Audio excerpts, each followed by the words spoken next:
نستعين والصلاة والسلام على أشرف المرسلين سيدنا محمد. أهلا وسهلا حبايبي وطلابي جريد 6. النهاردة بإذن الله معانا أول حصة في المنهج الجديد 2025. هو طبعا تاني سنة متغير، بس برضه في تعديلات السنة دي عن السنة اللي فاتت. وأول درس معانا النهاردة اسمه divisibility. يعني إيه كلمة divisibility؟ divisibility جاي من كلمة division أو جاي من كلمة divide. فdivisibility معناها قابلية الديفايد. طب هنعرف الكلام ده. يعني إيه كلمة divisibility؟ الديفينيشن بتاعها any number is divisible by another. يعني أي رقم أعمل له divide على رقم تاني شرط واحد. ايه هو الشرط؟ if the remainder of the division is zero. الباقي بتاع الديفايد ده زيرو. يعني ايه الكلام ده؟ مثال، اما اجي اقول لك 8 divide by 2 is equal 4. طبعا عارف ان 8 divide 2 ب 4. تمام. طب هل في عندي باقي؟ في عندي ريميندر؟ لا. يبقى الريميندر هنا بايه؟ الريميندر بزيرو. طالما الريميندر بزيرو يبقى الشرط اتحقق. يبقى 8 is divisible by 2. 8 divisible by 2 يعني 8 ممكن أعمل له divide by 2. طيب سؤال تاني، 9 divided by 2. 9 divided by 2 هيبقى في عندي 4 or 1 أو remainder 1. يعني هيبقى عندي في 4 كاملين وباقي واحد مش هيتوزع. طالما الريميندر مش بزيرو يبقى الشرط ما اتحققش. يبقى 9 is not divisible by 2. لا يمكن يقبل القسمة أو الديفايد على ال2. يبقى شرط مهم جدا يا أولاد في الديفيزيبيليتي إن الريميندر يبقى بزيرو. طيب ركز معايا بقى في الحتة دي لو سمحت، ولو في إيدك حاجة سيبها، لأن الجدول ده هو أهم حاجة في حصة النهاردة. فلو أنت بتسمع بس، لا ركز كده وبص للموبايل أو للشاشة أو whatever وركز في اللي هقوله. rules of divisibility. القواعد. اعرف منين ان اي رقم ده divisible by 2؟ نبدأ بال2. divisible by 2 لو even number. هتقول يا مستر انا سمعت كلمة even دي قبل كده. هقول لك even يعني الوانز بتاعتها 0 or 2 or 4 or 6 or 8. يعني 0 2 4 6 8 يبقى دوت اسمه even number. طالما اي رقم شفته even number يبقى ده divisible by 2. ينفع اعمل divided by 2. سهله. اي رقم even، حتى لو 100 رقم ببص على الرقم الاولاني. مثال 78. الرقم اللي على اليمين 8 يبقى divisible by 2. 292. ده 3 ارقام بس الرقم اللي في الوانز 2 يعني even يبقى divisible by 2. ركز بقى معايا في دي يا بطل. امتى اعرف ان الرقم divisible by 3؟ اقرا بقى معايا الحته دي. sum of its digit is divisible by 3. يعني ايه كلمه sum معناها plus of its digit يعني مجموع ارقامه divisible by 3. يعني ممكن اقول divisible by او multiples of، يعني في table 3. مثال 582. نيجي كده على جنب. 582 اللي هي 5 plus 8 plus 2. 5 plus 8 13. 13 plus 2 15. ال 15 يا مستر divisible by 3 صح في تيبل 3، وبرضه multiples of 3 يعني لان الديفيزبل والمالتيبل الاثنين حاجه واحده. طيب 81 يبقى ال 15 divisible ال 582. 81 8 plus 1 equal 9. وال 9 في تيبل 3 يبقى ال 81 برضه divisible by 3. سهله جدا. اللي بعده، امتى يا مستر اعرف ان divisible by 4؟ هنا بقى كنت في ال2 بقول في اول رقم، لا في ال4 بقى يا بطل اول رقمين في تيبل 4. يبقى 1s and 10s are divisible by 4. خلاص؟ أو حاجة تانية بقى number ends with 0. لو أي رقم في 2 0 وأنا مغمض divisible by 4. تمام؟ مثال 124. ال 24 في تيبل 4 يبقى دوت divisible by 4. تمام؟ خلاص يبقى اول رقمين يعني تيبل 4 4 8 12 16. طب يا مستر لو 4 ما ال4 كده كده باينه. 12 16 20 24 30 28 32 36 40 44 وهكذا. اول رقمين في تيبل 4 او ديفيزبل باي 4 يبقى ده كده حقق الشرط. طب حاجه ثانيه 0 0 مثال 300. ال 300 تنتهي ب 0 0 يعني ممكن اعمل divided by 4. ال 300 divided by 4 بتطلع ب 75. واي رقم فيها زيروهين او 2 zeros يعتبر divisible by 4. نيجي للي بعده. امتى اعرف ان الرقم divisible by 5؟ سهله جدا. لو الونز ديجيت الرقم الاولاني 0 او 5 ملهاش حاله ثالثه، يا 0 يا 5. ها 870 ends with 0. 2635 2635 ends with 5 بتنتهي ب 5. خلاص 0 5 يبقى divisible by 5. ركز معايا بقى في دي عشان كله بيتلخبط فيها ودايما تيجي في امتحانات. ها امتى النمبرز يبقى divisible by 6؟ امتى يا بطال؟ لو divisible by 2 ادي اول شرط و divisible by 3 الاثنين.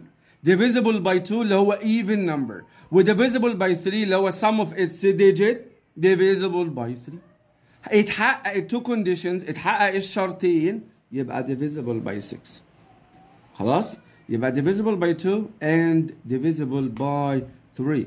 مثال 462 462. ها الاول رقم even ال 2 طيب يبقى divisible by 2. 2 plus 6 8 8 plus 4 12. ال 12 في table 3 يبقى 462 خلاص divisible by 6. الثاني 72 72 divisible by 2 طبعا لانه even لان في 2 على اليمين. طب divisible by 3 اعمل لهم بلس 2 plus 7 is equal 9. يبقى ال 9 برضه في تيبل 3. يعني ال 72 يا مستر divisible by 2 and by 3. ايوه يبقى الشرطين اتحققوا. يبقى حضرتك الرقم اللي هو 72 وال 462 divisible by 6 divisible by 6. طيب باي 10 اسهل حاجه في الدنيا وانا مغمض الديجيت الاولاني بزيرو 360 2130 1 مليون اي حاجه اولها زيرو يا بطل يبقى وانا مغمض divisible by 10. طيب نبدا نحل الاكسرسايز. determine which of the following number is divisible by. تمام. اول حاجه عندي بيقول لي 432 واحده واحده. ها هنا في اول نمبر ايه 2 وال2 ايه وال2 even يبقى نقول له divisible by 2.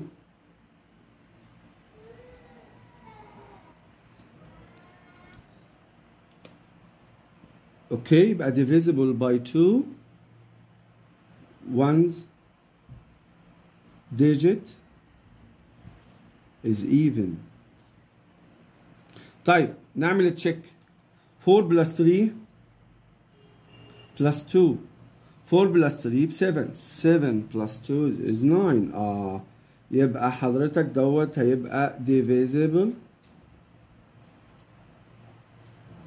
by 3 divisible by 3. طيب نجرب ال 4. احنا قلنا في ال 2 بناخد اول رقم. طيب ال 4 اول رقمين 32 32 في تيبل ايه تيبل 4 يبقى divisible by 4 يبقى divisible by 4. طب ال 5 طبعا لا. ال 6 طالما 2 وال 3 يبقى divisible by 6 برضه.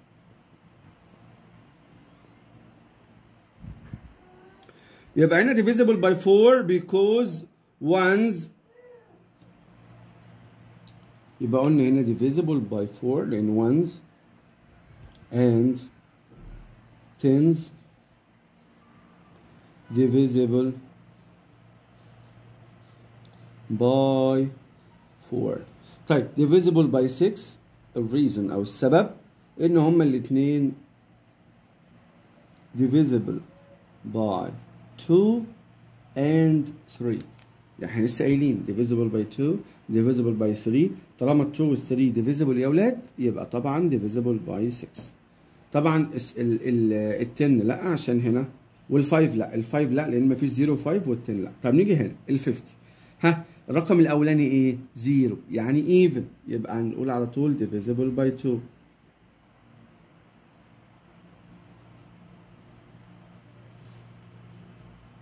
طيب 5 بلس 0 5 لا ما ينفعش لان ال5 مش في تيبل 3. طيب نجرب ال5 تبدا بزيرو. طيب ال6 لا، ليه؟ لان هو divisible by 2 اتحقق بس مش divisible by 3. not divisible by 3 يبقى ما ينفعش ال 6. ال10 تنفع ال10 تنفع يبقى divisible by 10. ليه؟ لان بتبدا بزيرو. وفي ملاحظه هنقولها بعد شويه ان لو الرقم بيبدا بزيرو، وركز معايا عشان ده سؤال امتحانات، يبقى divisible by 2 و5 و10. تاني ركز معايا، الحته دي مهمه جدا جدا جدا وهنقولها الوقت كمان شويه في النوتس. ان لو الرقم بيبدا بزيرو ينتهي بزيرو في الونزي divisible by 2 and 5 and 10. طيب 126 واحده divisible by ال 6 ايه even but by 2. 6 plus 2 8 8 plus 1 9. ايوه ال 9 في تيبل 3 يبقى ال 3 معانا. طيب ال 4 نحط خط تحت ال 26. لا ال 26 مش في تيبل 4 يبقى ال 4 مش معانا. ال 5 برافو عليكم ends with 6 ولا 0 ولا 5 يبقى ال 5 لا. طب ال 6 طالما divisible by 2 و 3 يبقى divisible by 6. هنا بقى بيقول لي note that دي relation العلاقة بين المالتيبلز والديفيزيبيلتي. لما اجي اقول لك هنا 2 times 3 equals 6 يبقى ال 6 ده multiples لل 2 ومالتيبلز لل 3 يعني مضاعف، يعني في تيبل 2 وتيبل 3 وفي نفس الوقت divisible by 2 and divisible by 3. يبقى ال 6 يا ولاد المالتيبل والديفيزيبل واحد، مالتيبل لل 2 وديفيزيبل باي 2، مالتيبل لل 3 وديفيزيبل باي 3. تمام؟ الامبورتنت نوتس انا كاتب ملاحظات مهمه جدا جدا جدا جدا. اول ملاحظه ان انا لسه قايلها ان النمبرز with one digit is 0 اللي بيبدا الونز بتاعته بزيرو divisible by 2 و5 و10 لسه شايفينها في 50 اهو ينتهي بزيرو divisible by 2 divisible by 5 divisible by 10. طيب تاني حاجة each number is divisible by itself. يعني ايه الكلام ده؟ اي رقم ينفع divide by نفسه. 2 divided by 2 ب 1 5 divided by 5 اي حاجة ينفع ديفايد نفسها. كل الارقام حضرتك الا الزيرو. الزيرو ما ينفعش اقول زيرو ديفايد باي زيرو، نو مينينج، ملوش معنى. ما ينفعش اقول زيرو ديفايد باي زيرو. يبقى اي رقم ديفيزبل باي اتسلف يقبل القسمة على نفسه. طيب each number all even numbers divisible by 2. احنا عارفينها اي even number divisible by 2 دي مش جديدة. وهنا all numbers are divisible by 1. اي رقم في الدنيا لازم يبقى divisible by 1 لان اي حاجه divided by 1 بنفسها. 2 divided by 1 ب 2 5 divided by 1 ب 5 and so on وهكذا. يبقى نركز يا اولاد الملاحظات دي في منتهى الاهميه. نبدا في الاكسرسايز. اول سؤال معانا في الاكسرسايز بيقول لي choose the correct answer. 45 divisible by 2 ولا 4 ولا 5 ولا 8. طيب ينفع مع ال 2؟ لا يا مستر عشان ال 5 مش even. طب ال 4 او الرقمين لا 45 لا. ال 5 طبعا ال 5 تنفع لان الونز ديجيت عندي بكام؟ ب 5 يبقى وانا مغمض divisible by 5. السؤال الثاني 1202 divisible by 2 ولا 3 ولا 5 ولا 10؟ سهلة جدا. أول حاجة عندي الإيفن إيه؟ بإيه؟ ب2. خلاص طالما الإيفن الرقم الأولاني 2 يبقى divisible by 2. طيب 100 is divisible by 2 ولا 5 ولا 10 ولا all of them؟ لو واحد متسرع واحد هيعملها له 2، وواحد تاني متسرع هيعملها 5، وواحد تالت متسرع هيعملها 10. ليه؟ بص كده. انا لسه قايل لك ايه؟ لو بيبدأ بزيرو يبقى divisible by ايه؟ ال2 وال5 وال10. يعني لو عملتها 2 غلط ايوه، لو عملتها 5 غلط ايوه، لان لازم التلاتة مع بعض يبقى all of them جميعهم. اي حاجة مهمة جدا والله وسؤال امتحانات، عشان كده بكررها كذا مرة في الحلقة، اعرف اوتوماتيك ان ده سؤال امتحانات. الزيرو اي رقم بيبدأ بزيرو يبقى divisible by 2 و5 و10. خلاص. اللي بعده ايه النمبر اللي divisible by 4؟ اعرف منين؟ اول رقمين في تيبل 4. 62 في تيبل 4. لا هتقول لي عرفت منين؟ هقول لك دلوقتي تيبل 4 64 في تيبل 4. عرفت منين؟ تيبل 4 40 زود 4 44 48 52 56 60 64. يعني يا 60 يا 64. يبقى ال 62 مش معانا، ال 63 مش معانا. طيب هل هو 316 او الرقمين 16؟ ايوه، لان 16 divided by 4 equal 4. اللي بعده a school with 141 students it can distribute equally on classes. How many classes without remainder؟ ايه الكلام الكبير ده؟ بيقول لي مدرسة فيها 141 students، الطلاب، ده عدد الطلاب، عاوز اوزعهم من غير باقي. يعني عايز من الاخر الف وادور divisible by ايه؟ لان انا قايل لك في اول الحلقة لو انت مركز ان شرط الديفيزيبيليتي ان الريميندر يكون بايه؟ شطار، الريميندر بزيرو. فطالما يقول لك without remainder يعني الريميندر equal 0. يعني من الاخر بدل ما يقول لك divisible by لا يلف ويدور عليك عشان يعرف انت فاهم ولا لا. طيب 41 هو بيقول لي 6 ولا 3 ولا 4 ولا 5؟ ينفع ال6؟ طيب ليه ما ينفع؟ طبعا ما ينفعش. ليه؟ لان ال6 لازم تبقى divisible by 2، واصلا هو مش divisible by 2 لان ال1 ده odd عدد فردي. طيب ال3 1 بلس 4 5 5 بلس 1 6. طالما اما اجمعهم طلع في تيبل 3 يبقى هو الاجابه هتكون 3. multiples of 6 are divisible by multiples of 6 اي حاجه في تيبل 6. 2 ولا 3 ولا 6 ولا all of them؟ multiples of 6 اللي هي ايه؟ اللي هي ال 6 وال 12 وال 18. طبعا divisible by 2 و divisible by 3 لان ال 6 في تيبل 2 وال 6 في تيبل 3. طب ال 12 في تيبل 2 وتيبل 3 وتيبل 6. يبقى كلهم يا اولاد يعتبر divisible by 2 وفي نفس الوقت 3 وفي نفس الوقت 6. يبقى all of them. السؤال ده برضو بيلخبط، عشان كده تعمدت احطه لك عشان ما يضحكش عليك. اللي بعده بيقول لي هنا ايه؟ the quotient of 27 divided by 5. كلمة quotient معناها الريزلت، ناتج القسمة، الناتج. ركز معايا بقى في دي. أنا عايز أعرف ال 27 divided by 5 بكام؟ نعملها كده على جنب، نكتب تيبل 5. كان في طريقة جد سهلة بنعملها بيها، نكتب تيبل 5 لأن قال لي divided by 5. فنكتب تيبل 5 على جنب. 5 10 15 20 25 30. ليه وقفت عند ال 30؟ لأن ال 27 هنا في النص بين ال 25 وال 30. طب نعد في كام واحدة فوقها؟ 1 2 3 4 5. 1 2 3 4 5. فوق ايه يا مستر؟ أنا حطيت خط تحت ال 25. ليه؟ لأن ال 27 between 25 and 30 في النص بين ال 25 وال 30. اوكي؟ طيب حطيت لاين. بعد ما احط اللاين اعد كام نمبر فوقيه؟ 1 2 3 4 5. يبقى ده الكوشنت، الناتج، الريزولت. طب لسه في حاجه مهمه، الريميندر الار اجيبه ازاي؟ ركز بقى معايا دي. كلمة سر بيني وبينك عشان اجيب الريميندر. ركز انت، انا شايفك اهو، شايفك، ركز معايا. عشان اجيب الريميندر اقول النمبر الاولاني ماينس اللي تحته خط. ايه النمبر الاولاني اللي هو 27 ماينس اللي تحته خط. ايه اللي تحته خط؟ 25. يعني يا مستر عشان اجيب الريميندر اقول 27 ماينس 25. هقول لك برافو عليك. يعني الانسر بكام؟ ب2.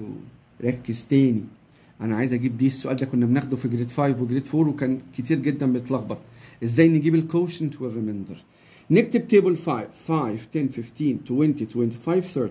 اقف هنا لان انا عايز ال 27 في النص بين ال 25 وال 30. حلو. احط خط تحت ال 25. حطينا يا مستر. نعد اللي فوق الخط 1 2 3 4 5. الكوشنت 5. لسه الريميندر.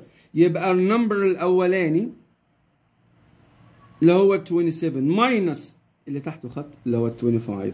يبقى الريميندر بكام يا بطل؟ ب2. ركز برضو في السؤال ده. all numbers are divisible by 4. كل الارقام اللي divisible by 4 divisible by 1 and not. طبعا هي 1 دي معروفه. طب and ايه؟ طب نكتب تيبل 4 كده. ايه هو تيبل 4؟ 4 8 12 16 20 وهكذا. طيب دي ديفايد باي 1. طب نجرب كده مع ال2.